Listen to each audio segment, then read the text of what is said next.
कृष्ण चंद्र की कहानी। आईना खाने में। हर इंसान को आईने में अपनी सूरत अच्छी नजर आती है, ना आए तो वो आईना देखे ही क्यों।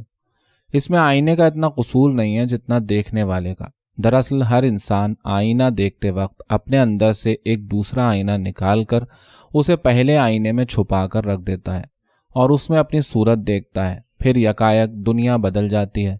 बच्चा जवान हो जाता है, बदसूरत औरत हसीन हो जाती है, कातिल फरिश्ता बन जाता है। मैं अंदर के आईने को तोड़ देने के हक में नहीं हूँ, क्योंकि इसी अमल से प्यासे को पानी मिला है, भूखे को रोटी मिली है और जाहिल ने तहजीब का गीत सुना है।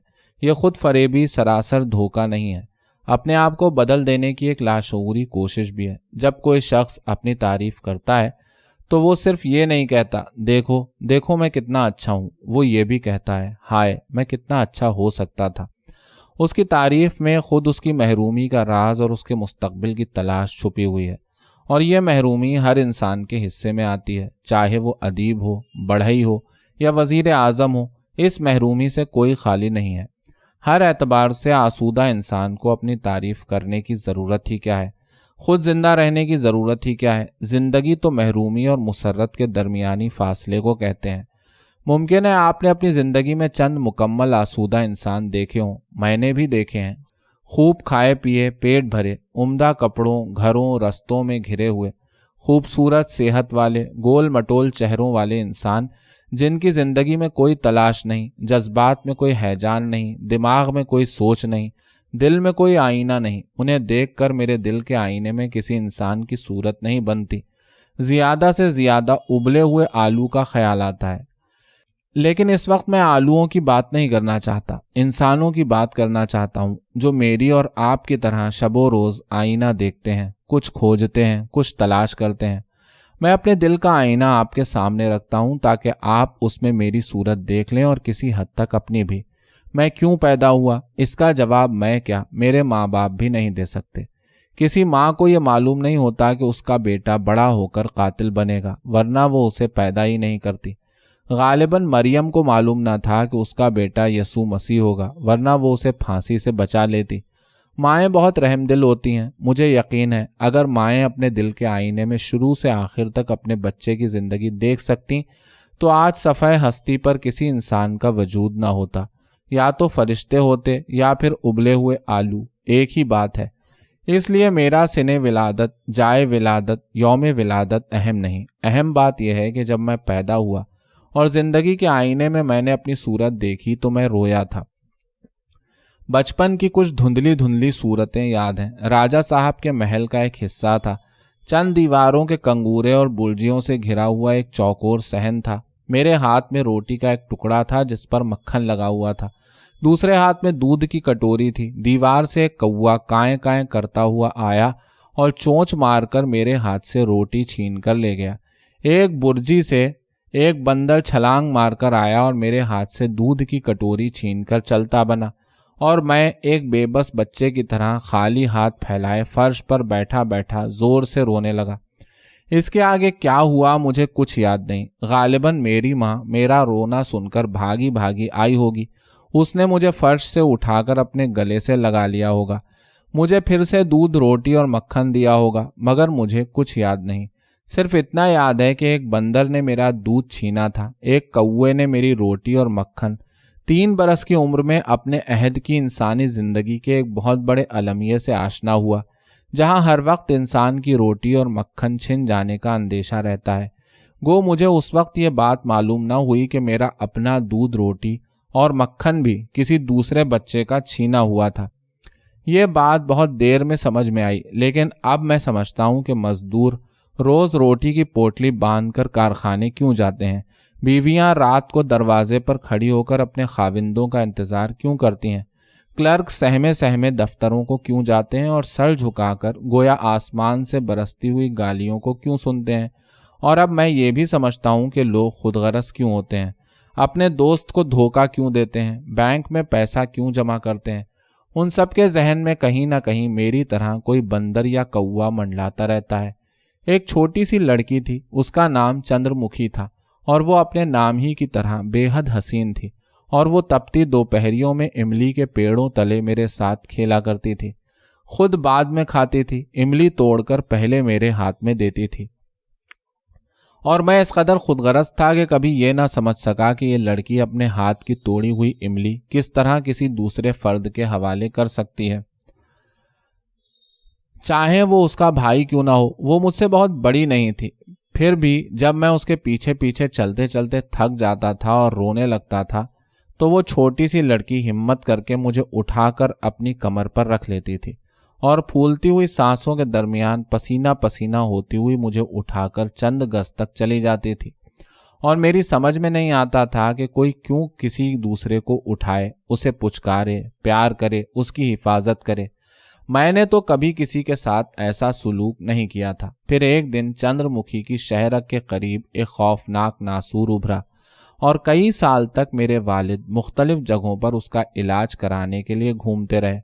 मुझे अस्पतालों के कमरे बहुत याद हैं, दवाओं की बुएं और मरीजों का तड़पना और अस्पताल के मुलाजिमों की बेरहमी और पीप और खून और पट्टियां और नीम अंधेरे कमरे में चंद्रमुखी का मेरी माँ के सीने से लगकर बिलकना। अच्छा हुआ वो बहुत जल्द मर गई और मैं बहुत जल्द अपनी ज़िंदगी के अंजाम से वाकिफ़ हो गया। अफसोस इस बात का नहीं है कि मौत बेरहम क्यों है, अफसोस इस बात का है कि अस्पताल के मुलाजिम बेरहम क्यों हैं। वो अगर एक नासूर ठीक नहीं कर सकते तो दूसरा तो न दें। मरते वक्त चंद्रमुखी का चेहरा मुझे कभी नहीं भूलेगा। वो 8 साला लड़की एक 80 साला मुअम्मर औरत की बावकार मतानत के साथ मरी थी। भोर हो गई थी और अस्पताल के वार्ड के सामने जामुन के पेड़ पर चिड़ियां फुदकने लगी थीं और हवा में एक महकती हुई ताजगी थी। ऐसे में शायद चंद्रमुखी को मालूम हो गया था कि वो जा रही है। इस जिंदगी में ये एक अजीब बात है और शायद एक खूबसूरत बात भी है कि इस जिंदगी में आने का पता नहीं चलता, लेकिन अक्सर जाने का पता चल जाता है। कोई अंदर की एक अनजानी हिस्स होती है जो दिल पर उंगली रख देती है और मुसाफिर चौंक कर सफ़र के लिए बेदार हो जाता है। चंद्रमुखी के साथ भी उस सुबह यही हुआ। वो चौंक कर उठी, उसने मेरी माँ को जगाया। उसने कहा कि वो उसका मुंह धुला दे, उसकी फ्रॉक बदल दे, उसके बालों में रिबन लगा दे। शायद वो रिबन न था, मौत का तमगा था जिसे चंद्रमुखी ने बड़ी बहादुरी से पहन लिया था।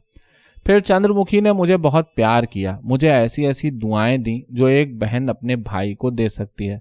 फिर उसने अपने बाप की गोद में अपना सर रख दिया और मेरी माँ ने उसकी टांगें अपनी आगोश में ले लीं और वो बहादुर लड़की चिराग की लौ की तरह आहिस्ता आहिस्ता कम होती हुई मेरी आंखों के सामने बुझ गई।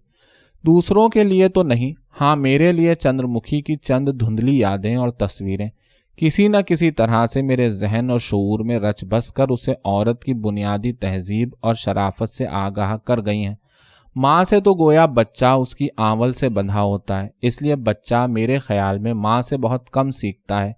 औरत की लताफत का पहला सबक उसे अपनी बहन से मिलता है और आखिरी अपनी महबूबा से, और इसी तरह उसके दिल के आईना खाने में मोहब्बत का तसव्वुर मुकम्मल होता है। इस बीच में और बहुत से मकाम आते हैं क्योंकि मर्द की मोहब्बत औरत की मोहब्बत की तरह एक वाहिद मुकम्मल मुजर्रद तजर्बा नहीं है, एक मुसलसल सफ़र है अपनी महबूबा तक पहुंचने के लिए, जिसमें कभी कभी सारी ज़िंदगी बीत जाती है, मगर मैं उसका जिक्र आगे करूंगा।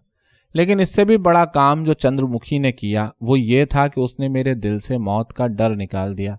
नागुज़ीर होने के बावजूद मौत का तसव्वुर जिंदा शय के लिए बड़ा भयानक है, और जूं जूं जिंदगी अपने अंजाम के करीब होती जाती है इस तसव्वुर की गिरफ्त मजबूत होती जाती है। इस अंजाम को कोई रोक नहीं सकता। 50 बरस की उम्र में न सही तो 100 बरस की उम्र में या 150 बरस की उम्र में हमें इस अंजाम को पहुंचना है।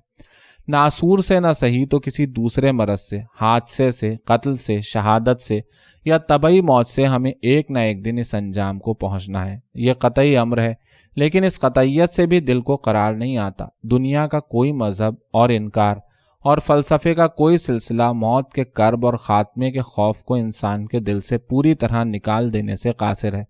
इस डर से बचने के लिए शायद एक बच्चे के जहन की शायरी और मासूमियत की ज़रूरत है, जो मौत को एक रिबन की तरह पहन ले और मुस्कुराते हुए इस दुनिया से रुखसत हो जाए, जिस तरह एक मलगजी शहर में चंद्रमुखी रुखसत हुई थी। मैं एक कमज़ोर इंसान हूँ, मगर जी इस तरह मरने को चाहता है कि जब ज़िंदगी ख़त्म हो जाए और मौत का फरिश्ता मेरी रूह कब्ज़ करके ले जाए तो मैं मुस्कुरा कर उसका इस्तकबाल करूं और एक दोस्त के नाते से उसके कंधे पर हाथ रख के उसे दूर दराज के किसी जजीरे पर ले जाकर उसे एक ऐसी तवील और खूबसूरत कहानी सुनाऊं जिसे सुनकर वो हसीन ख्यालों में खो जाए और चंद सातों के लिए किसी बच्चे की जान लेना भूल जाए। अदीब जब कहानी लिखते हैं तो वो दरअसल मौत से लड़ते हैं। किसी इंसान की जिंदगी महाभारत से खाली नहीं रही। फर्क सिर्फ इतना है कि वो खुद ही कौरव है, खुद ही पांडव है, खुद कृष्ण है, खुद ही अर्जुन है। वो खुद ही रथ में बैठता है और खुद ही उसे चलाकर कारज़ारे हयात में ले जाता है और उंगली उठाकर कहता है, सुन है अर्जुन, मेरे लड़कपन और जवानी के दिन बड़े खूबसूरत रंगों से मामूर हैं। कश्मीर की झीलें और आबशार, पहाड़ और वादियाँ, धान के खेत और ज़ाफ़रान की खुशबू, घटा औरत की आंखों की तरह बरसती हुई और बर्फ के गाले सफ़ेद गुलाब की पत्तियों की तरह बिखरे हुए। लोगों ने धनक के 7 रंग देखे होंगे, लेकिन मैंने धनक में इतने रंग देखे हैं जो मेरी 2 जिंदगियों के लिए काफ़ी हैं। लेकिन ज़िंदगी तो सिर्फ एक है और अदीब बहुत से लोगों से बहुत ज़्यादा हसास होता है। इसलिए मैं क्या करूं इन आँखों का कि मैंने धनक के रंग ही नहीं देखे, मैंने भूख का रंग भी देखा है। सिर्फ धान के खेत ही नहीं देखे, उन खेतों में खड़े हुए किसानों को भूखा भी देखा है। मैंने ज़ाफ़रान की खुशबू ही नहीं सूंघी, उसकी बदबू को भी सूंघा है जो मुताफिन कपड़ों और गले सड़े चीथड़ों से आती है। मैंने बर्फ़ के बेदाग गालों में लोगों को सर्दी से ठिठुरते और मरते देखा है। अब कोई आँख, कान, दिल और दिमाग बंद करके कैसे लिख सकता है अंदर की दुनिया? अंदर की दुनिया के बारे में मैंने बहुत सोचा है, लेकिन मुझे आज तक यही मालूम न हुआ कि अंदर की दुनिया कहाँ से शुरू होती है और बाहर की दुनिया कहाँ ख़त्म होती है। मुझे तो अंदर और बाहर की दुनिया एक सी नज़र आती है। मेरे दिल के अंदर जो आईना है उसका एक एक टुकड़ा मैंने ज़िंदगी की सड़कों, बाज़ारों, गलियों, मोहल्लों और चौकियों से चुना है। एक टुकड़ा मैंने औरत के सिंगार मेज से उठाया है तो दूसरा कूड़े के ढेर से। एक टुकड़ा मुझे झील में गौता लगाते हुए तहे आब से मिला था तो दूसरा सहरा की रेत छानते हुए। एक टुकड़ा तरश कर नगीने की तरह अंगूठी में लग गया तो दूसरा धारदार होकर तलवे में उतर गया।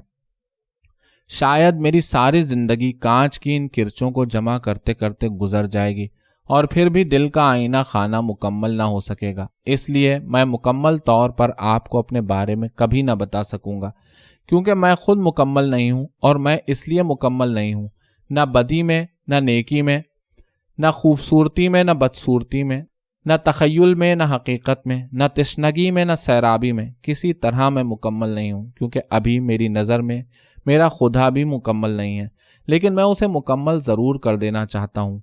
अगर वो एक घर है तो मैं उसमें एक ईंट ज़रूर लगा देना चाहता हूँ। अगर वो एक आईना है तो मैं उसमें कांच का एक टुकड़ा जोड़ देना चाहता हूँ। अगर वो एक धनक है तो मैं उसमें एक रंग और समो देना चाहता हूँ। मैं बेनूर आँखों के सारे गड्ढे पाट देना चाहता हूँ और उन्हें झीलों की तरह लबरेज कर देना चाहता हूँ। जिंदगियाँ जो पहाड़ की तरह बुलंद हों, फरागतें जिनसे ज़ाफ़रान के फूलों की महक आए, हमदर्दियाँ जो आबशार की तरह इंसान के सीने में बहती हों, कपड़े जो दरख्तों के पत्ते की तरह शफ़ाफ और चिकने और सूरज की किरणों से नुमू हासिल करते हों। मैं जानता हूँ कि अकेला चना भाड़ नहीं फोड़ सकता, लेकिन मैंने अपनी ज़िंदगी में कभी अपने आप को अकेला महसूस नहीं किया। सूरज की हर किरण मेरी साथी है। अकेले लोग बड़े बदनसीब होते हैं। मैंने तो अपनी भूख में भी अपने आप को अकेला नहीं पाया। मेरी प्यास कभी सिर्फ मेरी नहीं रही। मेरी बेकारी में करोड़ों लोग शामिल रहे हैं और बहुत से मुल्क और कई सदियां। मैं एक हुजूम हूँ, काफिला हूँ, तारीख का चलता हुआ सांस हूँ, यानी एक मामूली आदमी हूँ। न जाने ये कैसे तसव्वुर कर लिया गया है कि अदीब इस दुनिया का आदमी नहीं होता, बल्कि दूसरे निज़ाम शमसी की मखलूक है। अजीब अजीब बातें उससे मंसूब कर दी जाती हैं। ऐसी नेकी जो फरिश्तों से भी मुमकिन नहीं, ऐसी पाकीज़गी जो देवताओं के हिस्से में भी नहीं आई, जिसे छूते हुए खुदा भी डर जाए। लेकिन ये सब सिफ़ात न जाने कैसे एकदम एक अदीब की फितरत में देख ली जाती हैं, या फ़र्ज़ कर ली जाती हैं, या खुद गढ़ ली जाती हैं। हालांकि मेरा ख्याल है कि एक अदीब उतना ही झूठा, लपाड़िया, धोखेबाज, खुदगरज, कमीना और तंग दिल होता है जितना कोई दूसरा आदमी हो सकता है, और मुझ में ये सब खूबियाँ पाई जाती हैं। मैंने 12 झूठी कस्में खाई हैं, झूठे वादे किए हैं, अपने आप को और दूसरों को धोखे दिए हैं, खुशामद की है, झगड़ा हूँ, शराब पी है, भंग और चरस भी। मैं अपनी तारीफ से खुश हुआ हूँ और दूसरों की तारीफ से जल गया हूँ। जब किसी से काम पड़ता है تو میں اس کے پیچھے لگ جاتا ہوں اور کام ہوتے ہی اسے ایسا فراموش کر دیتا ہوں جیسے وہ کبھی میری زندگی میں تھا ہی نہیں۔ کئی بار میرے دوستوں نے مجھ سے ادھار مانگا اور میری جیب میں پیسے تھے اور میں نے نہیں دیے۔ کئی بار جب میں نے ادھار مانگا اور مجھے پیسے نہیں دیے گئے تو میں نے دل ہی دل میں اپنے دوست کو گالی دی۔ کئی بار میں نے سڑک پر چلتی ہوئی اجنبی عورتوں کو اغوا کر لیا کیونکہ وہ خوبصورت تھیں۔ اب اگر وہ صحیح سلامت حفاظت سے اپنے گھر چلی گئیں تو یہ ان کی اور قانون کی خوش قسمتی ہے، ورنہ جہاں تک میرے ارادے کا تعلق ہے میں اغوا کر چکا ہوں۔ اسی طرح کئی بار کسی کی بات سے تیش کھا کر میں نے اسے قتل کر دیا ہے۔ اب اگر وہ شخص زندہ ہے اور چلتا پھرتا ہے تو محض اپنے جسمانی بلبوتے پر، ورنہ جہاں تک میرا تعلق ہے میں اسے قتل کر چکا ہوں۔ میں نے اندازہ لگایا ہے کہ اب تک میں اسی طرح 50 عورتیں اغوا کر چکا ہوں اور 200 آدمی قتل کر چکا ہوں۔ ان میں خواجہ احمد عباس، علی سردار جعفری، راجندر سنگھ بیدی، ماؤ زیدونگ، ونسٹن چرچل، دلیپ کمار، دھرمویر بھارتی اور مہندر ناتھ، میرا سگا بھائی بھی شامل ہے، اور کنتو گلی کی بھنگن جو میرے گھر میں ٹھیک طرح سے جھاڑو نہیں دیتی ہے، اور رام دیال نکڑ کا بنیا جس کا بل میں نے 6 ماہ سے ادا نہیں کیا ہے، اور داور ہیئر کٹنگ سیلون کا عبد الحجام جو ہر ماہ مجھے بال اگانے کا ایک نیا تیل بیچ دینے میں کامیاب ہو جاتا ہے، اور میرا لینڈ لارڈ جسے میں ہر ماہ کی پہلی کو قتل کرتا ہوں، کم بخت ہر دوسرے ماہ کی پہلی کو پھر دروازے پر آن کھڑا ہوتا ہے۔ ایسا معجزہ تو آپ نے بھی نہ دیکھا ہوگا۔ فطرت نے یکسانیت کو توڑنے کے لیے تضاد کے عمل کو تجویز کیا، اور روشنی اور اندھیرا، پانی اور آگ، مرد اور عورت ظہور میں آئے۔ میں یہ نہیں جانتا کہ مرد اور عورت صرف بچہ پیدا کرنے کے لیے معمور کیے گئے ہیں، ورنہ یہ بھی تو ہو سکتا تھا کہ میرے ہاتھ میں بچہ پیدا کرنے کی طاقت ہوتی اور میری ران پر ایک تھیلی لگی ہوتی۔ میں اپنا ہاتھ اپنی ران پر رکھتا اور تھیلی بڑھنے لگتی اور 9 ماہ کے بعد بچہ پیدا ہو جاتا۔ اسی طرح عورت درد ذہ کی مصیبت سے بچ جاتی اور فطرت عورت کی تخلیق سے۔ یا یہ بھی ہو سکتا تھا کہ امیبا کی طرح چلتے چلتے میرے 2 ٹکڑے ہو جاتے اور ایک کرشن چندر کولابے کو چلا جاتا اور دوسرا ملاڈ کو، الگ الگ اپنی ذات میں مکمل اور خود مختار۔ مگر فطرت نے ایسا نہیں کیا، اس نے مرد اور عورت بنائے، ان میں تضاد رکھا، کھنچاؤ اور کشش۔ اس کشش سے وہ ایک دوسرے کے ساتھی بنے، ساتھ رہنے سے گھر بنا، گھر کے لیے محنت کی گئی، عورت سے سماج پیدا ہوا اور سماج سے معاشرہ۔ یہ پیچیدہ خوبصورتی ایک دوسرے میں گتھی ہوئی، ایک دوسرے پر انحصار کرتی ہوئی، وہ لچک اور توازن نہ پیدا کر سکتی اگر انسان اکیلا ہوتا اور خود ہی دوہری جنس کا حامل ہوتا۔ عورت کی تخلیق کائنات کی رمزیت کی طرف ایک نہایت ہی لطیف اشارہ ہے۔ میری زندگی میں بہت سی عورتیں آئیں، حالانکہ قاعدے سے صرف ایک آتی تو اچھا ہوتا، مگر زندگی کی طرح محبت بھی ایک بہت پرپیچ عمل ہے۔ کبھی کبھی جسے آپ محبت سمجھتے ہیں وہ محض ایک پسند ہوتی ہے، جنسی بھوک ہوتی ہے، ماں باپ کی مرضی ہوتی ہے، خدا ترسی ہوتی ہے، اخلاقی مجبوری ہوتی ہے، یا صاف بد اخلاقی ہوتی ہے۔ ایسی محبت سے اگر شادی ہوتی ہے تو ناکام رہتی ہے، گھر بنتا ہے تو ویران رہتا ہے، زندگی ہوتی ہے تو کدو کی طرح ایک ہی جگہ بیٹھے بیٹھے پھولتی جاتی ہے، اور کبھی انسان کو شبہ ہونے لگتا ہے کہ وہ انسان ہے کہ کدو۔ میں محبت کا مفہوم بہت دیر میں سمجھا اور بہت دیر تک بھٹکا، اور بہت سے گناہوں کے داغ میں نے اپنے سینے پر لے لیے اور اپنے دل کے آئینہ خانے کو بار بار طرح طرح کی صورتوں سے سجایا، لیکن کہیں پر مجھے وہ صورت نہ ملی جس کی تلاش میں میں عرصے سے سرگرداں تھا، کیونکہ کسی انسان کا آئینہ اس کی محبت کے چہرے کے بغیر مکمل نہیں ہو سکتا۔ اس لیے میں اپنے دل کے زخم لیے 1000 وادیوں میں بھٹکا اور سینکڑوں راتوں کے روپہلے لمحوں میں اس ایک لمس کو ڈھونڈتا رہا جسے صرف ایک بار چھو لینے سے ہی میں کندن ہو سکتا تھا۔ دوستوں کی محفل میں اور دشمنوں کے گھر میں، گلی گلی، محلے محلے میں اس چہرے کو ڈھونڈتا رہا جس کے نقوش اور خد و خال سے میں ناواقف تھا، لیکن جو صرف میرا ہو سکتا تھا اور میں اس کا۔ اور جب وہ چہرہ مجھے مل گیا اور میں نے اسے پہچان لیا اور اس نے مجھے، جب میرے گناہ اسے اپنے معلوم ہوئے اور اس کے زخم میرے دل میں پیوست ہو گئے تو میری تلاش ختم ہو گئی۔ اب میرا جی کسی کو قتل کرنے کو نہیں چاہتا، سب کو معاف کر دینے کو چاہتا ہے، سب کو گلے سے لگا لینے کو چاہتا ہے۔ لیکن زندگی باقی ہے اور اس کے خواب ادھورے ہیں۔ میرے دشمن وزیر ہو گئے ہیں یا کانٹریکٹر اور عظیم جاہ و حشمت کے مالک، وہ پہلے سے زیادہ شدت سے مجھ سے نفرت کرتے ہیں۔ میرے دوستوں نے بھی چھوٹے چھوٹے گھر خریدے ہیں، ننھے ننھے بنگلے اور فلیٹ اور گاڑیاں، اور اب ان کی نگاہوں میں آسودگی، آرام اور طمانینت کی جھلک ہے۔ اور سلام ہو ان سب کی زندگیوں پر، اور دنیا کی تمام برکتیں نازل ہوں میرے تمام دوستوں اور دشمنوں پر۔ क्योंकि मैंने सिर्फ ख्वाब देखे हैं। मैंने कोई घर नहीं बनाया और किसी को बहुत बड़ा फैज़ नहीं पहुंचाया और कभी बड़ा आदमी नहीं बन सका, क्योंकि मैंने सिर्फ ख्वाब देखे हैं। वो सब अधूरे ख्वाब थे, झूठे सपने थे। एक दिन मैंने ख्वाब देखा कि इस दुनिया के सब इंसान बराबर हैं। वो एक झूठा सपना था। एक दिन मैंने ख्वाब देखा कि इस दुनिया में कोई किसी पर जुल्म नहीं करता। वो भी एक झूठा सपना था। एक दिन मैंने ख्वाब देखा कि इस कुर्रे अर्ज पर इंसान अमीर हो गए हैं, यानी सब ने मिलकर एक दूसरे की गरीबी आपस में बांट ली है। वो भी एक झूठा सपना था। लेकिन यही झूठे सपने मुझे सबसे ज़्यादा अजीज़ हैं। यही मेरा घर है, यही मेरी मोहब्बत, मेरी ज़िंदगी और उसका हाल। मैं हरगिज़ कोई बड़ा आदमी नहीं हूँ। मेरी कुल कायनात यही झूठे सपने हैं।